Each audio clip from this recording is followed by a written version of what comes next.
So this here is a System 9 board that came in, and unfortunately the alkaline is a bit kind of sporadic here throughout the board.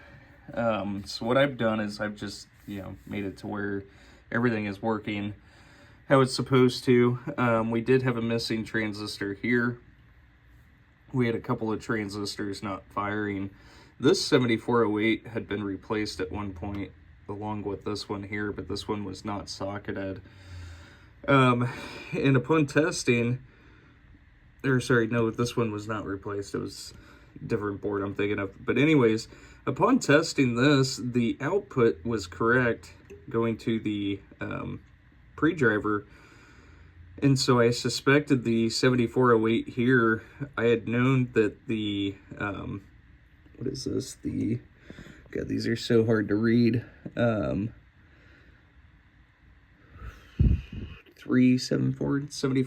374. One of the outputs here to one of the transistors was not firing. But I did pull the 7408, which was actually working, so I went ahead and threw that into a socket. But I did replace the 74LS 374, which actually fixed both of those issues with the coils there. Like I said, the output from the input and output from the 7408 appeared to be working whenever I had probed it, but anyways, that is all working 100% now. I did go ahead and install NVRAM. This is easily removable, so if you get a new board, just pop the NVRAM out, throw it into the new board.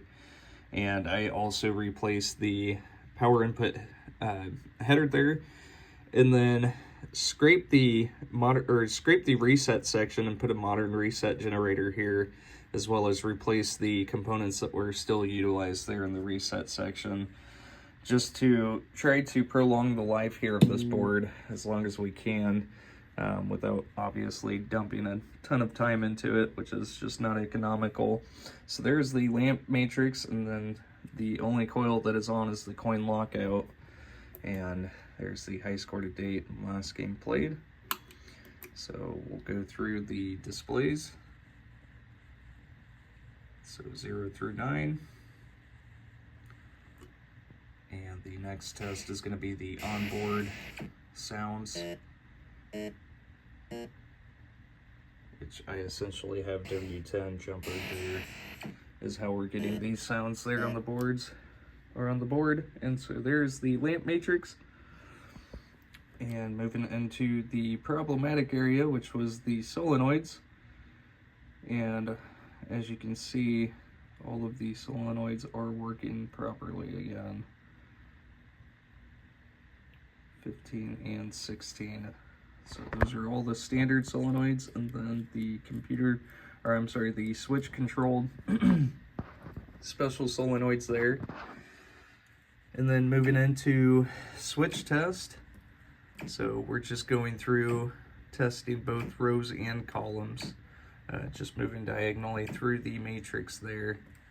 And the last switch that reports there in comment is switch 50. And I believe I've already got this thing set up to free play, which is adjustment 18. I do not. I'll go ahead and set that down to 0. And just fast forward through. And there we are.